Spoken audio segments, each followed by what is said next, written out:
For today's episode of the IHIL magazine podcast, we join Hannah Mackay of A Broader Picture. We are here in her store in Portstewart. Founded in 1998 by Hannah's parents, Hannah has grown up here with the shop. Today, she co-runs the shop with her husband Stevie. Hannah, thank you so much for welcoming us to the store today. Oh, thank you for being here, for asking us to be on the podcast. Hannah, I would love to find out more today about your approach to how you curate and style this gorgeous shop. I have grown up myself on the North Coast, used to coming to the store, and just love how relaxed, I guess, the laid back way in which everything is put together here. And would love to know more about your approach to that. Yeah, well, I think we're very much influenced by our location. I mean, you said it yourself this morning. As soon as you arrived here, you kind of just felt that relaxed, the being by the sea, just where we are. It's so lovely, and it definitely, I think, influences our choices for the shop as well. It's very much furniture, pieces, accessories that are nothing too glitzy or glam, just things that are comfortable, practical, natural materials, and also ultimately things that I like myself. I've always, we live in Portrush. I've lived there since I was born, so very much it is that kind of relaxed coastal living. Stevie surfs, the girls love the water. We spend as much time as we can outside at the beach, and I think that whole aspect of just that laid back, we don't always get the weather for it, but we try. Definitely it influences everything, Yeah.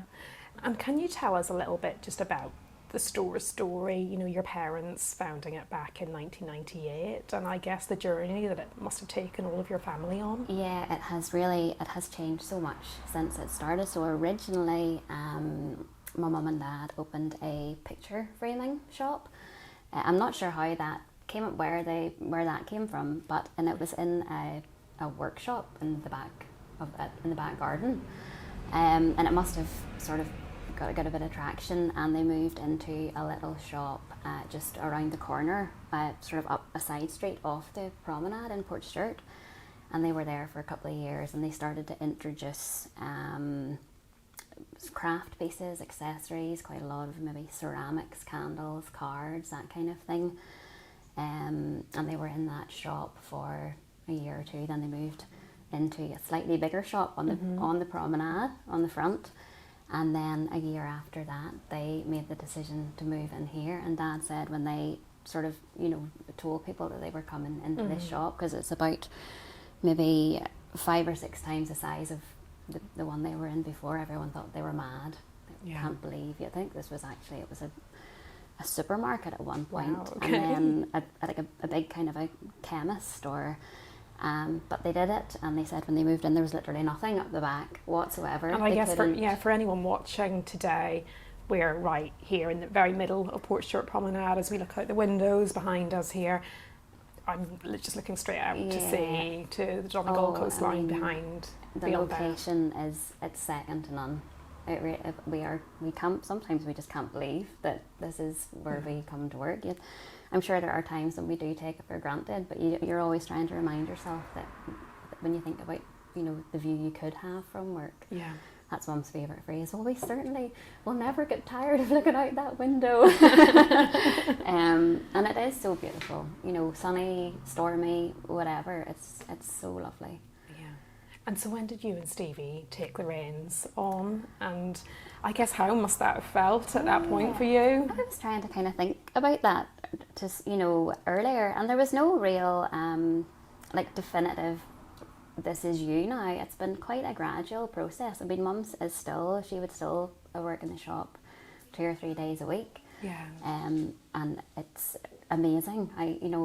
We couldn't do it without her.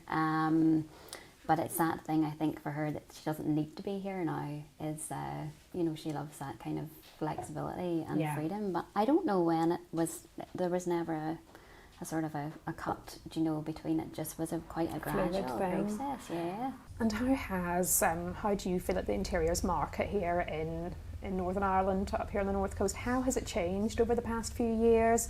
and how has that affected maybe the items that you're choosing for the shop? I would say I always think probably Northern Ireland, it takes a wee bit longer for maybe certain things to filter through. You know, you go over to the show and you'd see, for example, the big movement away from grey and white and that quite austere, very minimal. In Northern Ireland, I think there's still quite a lot of people who just have embraced the grey and find it difficult to move away from. Whereas in the shop, it's probably like a warmer, more natural textures, nothing too sleek or austere.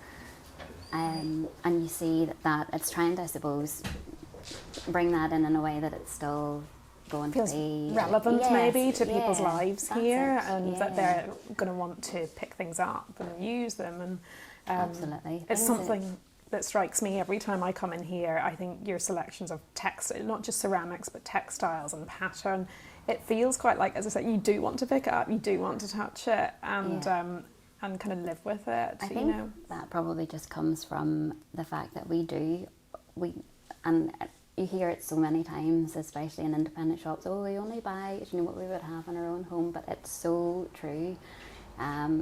Everything here is something that we have picked. We've selected, and we thought, we love the feeling of this fabric. We love the print on that. We think this plate isn't too heavy. It's not. It's a great size. It is all picked and chosen for a reason. Or it's not just we'll bring that and that'll be fine type thing. It is carefully selected. And can you tell me a little bit about some of the brands that we have in store today? I mean, I'm looking around and I feel like, there's a lovely Mediterranean kind of slightly like, I don't know, Grecian maybe vibe going on the table today. There's lots of warm terracotta tones and the Keelan rugs behind you. Can you tell us some more about the brands that you're stocking at the minute? It's funny, I was trying to have a think about this question earlier, and some of the brands that really stand out for me are probably the ones that I have managed to incorporate in our house as well. So for example, the like the terracotta and the Berg's pots, I adore those. They're one of my favourite brands that we have in the shop. Next on my list is probably the cutlery. I haven't managed to bring any of it home yet. We were talking about this ahead of today's podcast, and our love of French kitchenware. Can you tell us what that brand is? So it is a French brand, Sabre, and I'm not sure. I think I came across it probably via social media. Would be another way actually that you can be another way. Social media, the internet in general for sourcing. And it's just, again, like I never thought I'd be excited about cutlery, but here we are. And again, it's just a really lovely, nice quality, versatile, classic kind of a thing that you'll never get tired of, you know. And just a simple way of injecting and elevating style at home a little bit more. That's it. I know, because I was chatting to Mum earlier about the shop in general, and I said, some of it can probably seem maybe a bit trivial or frivolous, the whole idea of kind of, but if you have a really lovely cup and you use it in the morning and you enjoy drinking your coffee from it, then I say that very often, Hannah. Such a good thing, sort of a wee simple pleasure. Yeah, it just brings joy at home every day, and why not? Exactly, you have to embrace it. We've talked a little bit about sourcing. Interiors trends that you've seen come through for spring, summer 2025 and beyond. What are key things that you've been feeling that you've seen come through? I would say probably, again, it is just that maybe shift towards a bit more colour. Yeah. Colour and pattern, definitely. For so long it felt, we sort of went from colder greys and whites to warmer beiges and neutrals, and now we're going a step further into colour, and I love colour. Even behind you here today we've got those lovely like rust and yellow pops of the stripes on the ceramics. Still maybe quite natural. Yeah, just I think there's not so much a fear of bringing a bit of pattern in, or just warming things up a bit. And I think that's probably one of the biggest things that I've noticed. Natural materials are still seem to be very, very popular.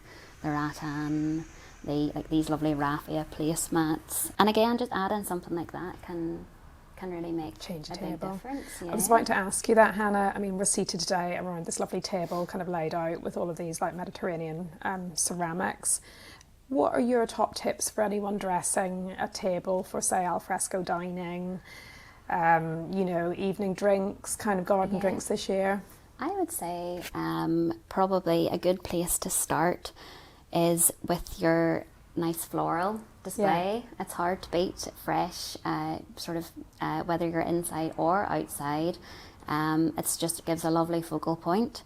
Another one then, like I've got our field day garden candle burning, so a nice scent or fragrance always. And Field Day's again a lovely brand. We've had them in the shop for as long as I can remember, and again, another company that keeps kind of changing and progressing.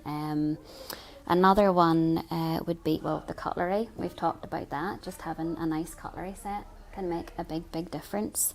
I love the lights as well, the little table lights. The ambient lighting as well. These are great.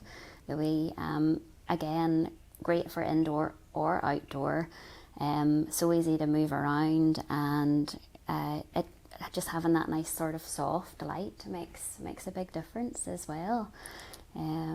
Obviously then you've got your nice crockery. Like I love these plates, the way they're not quite perfect. Yeah. That sort of a regular shape. I think it instantly gives that kind of more relaxed, not so formal, just sit round, have a nice meal, maybe a little glass of wine, and just, it's such a nice thing to do. And then the food, obviously, as well, which I would definitely not be taking charge of. That would be much more Christina's side of things.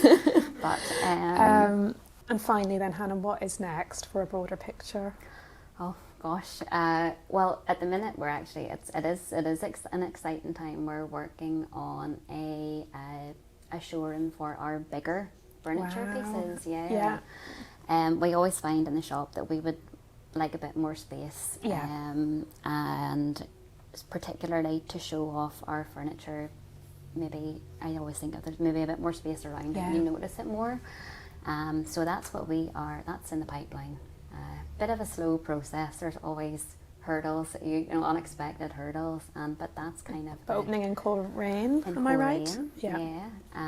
So for bigger furniture pieces. So I'm very excited about that. A bit stressy at times, but I think we're getting there. Yeah. Well, thank you so much for inviting us into the shop today, letting us see around, seeing what you do, and tell your story. For asking us to be on the podcast. It's been lovely to chat.